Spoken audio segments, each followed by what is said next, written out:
Hello student, welcome to my channel polity by Patil में आपका स्वागत है। स्टूडेंट, आज का टॉपिक है कांग्रेस की स्थापना। ओके, तो लास्ट क्लास में हमने प्लासी का युद्ध, बक्सर का युद्ध को कंप्लीट कर लिए थे।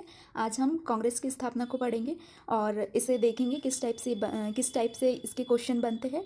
ये हालांकि मेरी खुद की नोट्स है जो मैंने अपनी फ़ोटो लेके आपके साथ में मैं शेयर कर रही हूँ और इसे हम एनालिसिस करते हैं। ओके, तो स्टार्ट करते हैं आज की क्लास।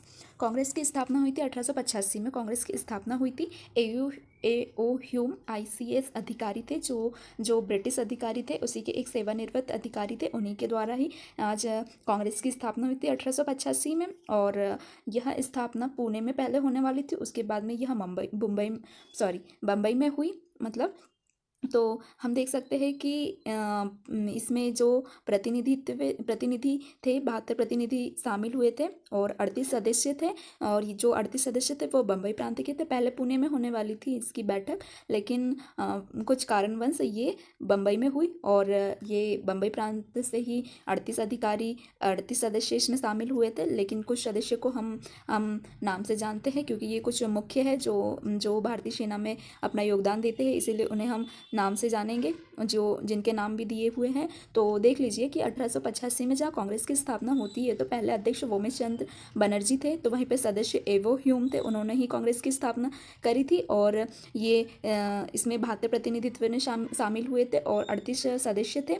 तो वहीं पर 38 सदस्य थे, तो इसमें कुछ सदस्य के नाम है जैसे कि फिरोज शाह मेहता, बदरुद्दीन तैयबजी, WC बनर्जी, आनंद मोहन बोस, रमेश चंद्र दत्त। मतलब ये कुछ मुख्य है जिनके नाम भी पूछ सकते हैं, इसीलिए वेरी इंपॉर्टेंट है। आप देख लीजिए यहाँ से क्वेश्चन कितने सारे बन गए, क्योंकि क्वेश्चन एक तो आता है कि कांग्रेस की स्थापना कब हुई थी। वेरी इंपॉर्टेंट है क्योंकि डेट आजकल बहुत पूछी जा रही है, तो डेट वेरी इंपॉर्टेंट है।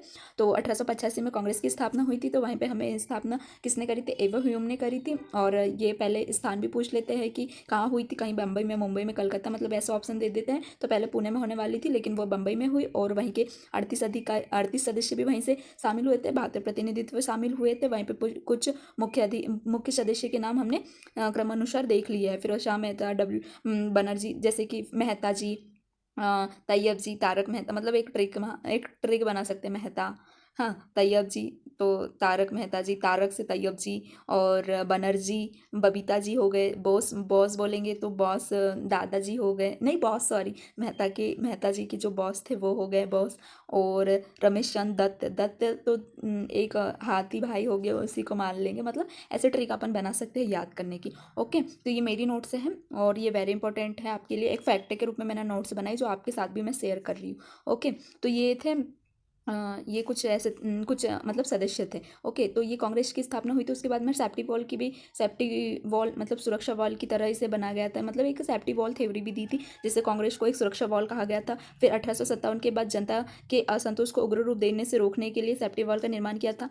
तो ये क्या हुआ था कि देखो, एक मंच दिया था कांग्रेस को अपनी बात रखने का, मतलब कुछ अधिकार, मतलब कुछ सेना ने कह सकते हैं कि जो भारतीय सेना के कुछ अधिकारी थे, मतलब वो अपनी बातें रख सके और अपने अपने विचार व्यक्त कर सके। तो मतलब एक मंच दिया था, इसे ही सेफ्टी वॉल कहा गया। मतलब सेफ्टी वॉल कहा गया कि अपने जो दिमागी खुन्नस है वो एक मंच पे निकालो तुम लोग, इस टाइप से। तो वहीं पे लाला लाजपत राय ने अपनी पत्रिका, लाला लाजपत राय की जो पत्रिका का नाम दिया है young India, very important, young India पत्रिका का नाम दिया है। लाला लाजपत राय ने अपनी यंग इंडिया में इसको व्यक्त किया था। वहीं पे डफरिन ने कहा गया था कि मतलब कांग्रेस को डफरिन के दिमाग की उपज कहा गया था। मतलब एक आता है ऐसा टू द पॉइंट। तो वहीं पे हमने ये सब चीज़ें देखी। उसके बाद में देखा कि 1885 से 1905 का युग था। देखो, 1885 क्या था कि कांग्रेस की स्थापना हुई थी और 1905 क्या था कि वो बंगाल विभाजन हुआ था इस टाइम में। तो हम देख लेते हैं कि ये कुछ डेट दी है, उसको एनालिसिस करेंगे।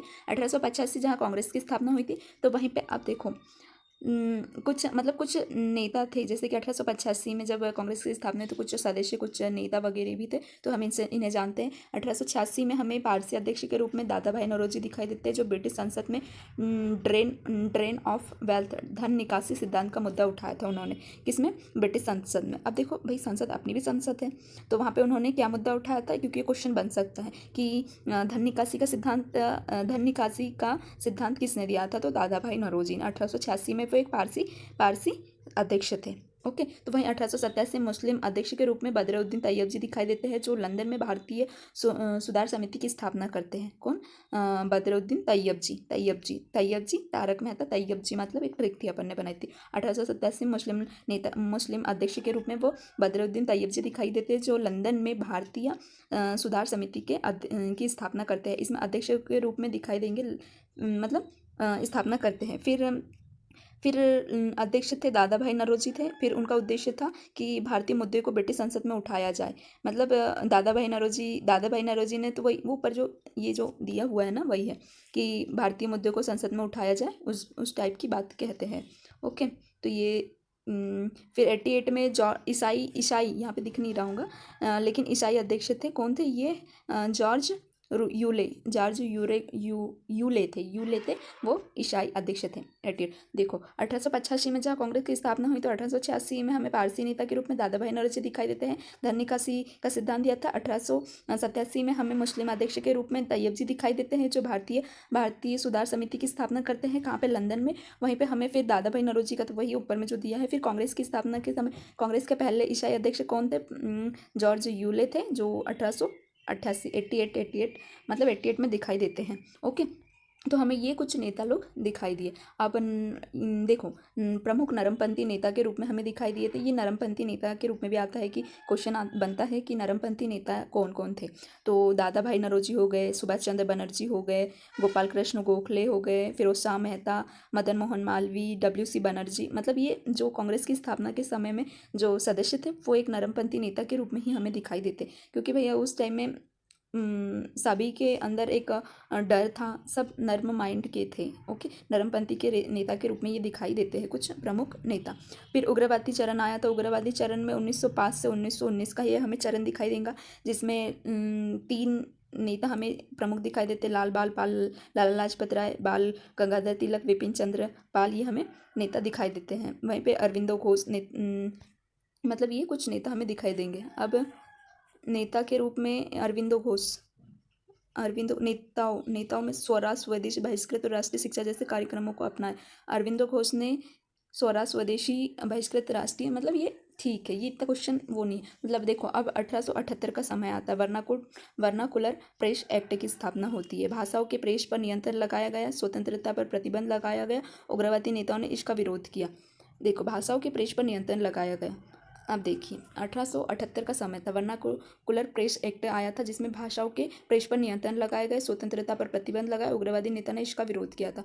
मतलब यहाँ पे ब्रिटिशों ने ना इस चीज़ पे ना प्रेस पे भी प्रेस पे जो, मतलब प्रेस क्या होता है? पहले समाचार होता था, समाचार मतलब पत्र पत्रिकाएं होती थी, ये प्रेस होते थे, मतलब इस पर प्रतिबंध लगाया था। तो जिसमें उग्रवादी नेताओं ने इसका विरोध किया था कि भाई क्यों प्रतिबंध,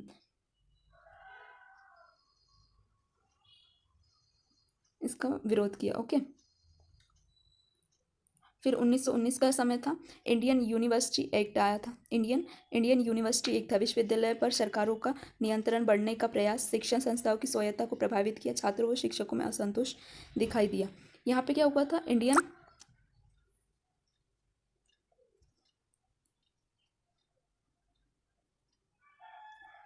सॉरी, 1919 का एक्ट था, इंडियन यूनिवर्सिटी एक्ट। विश्वविद्यालय पर सरकार का नियंत्रण बढ़ने का प्रयास किया था।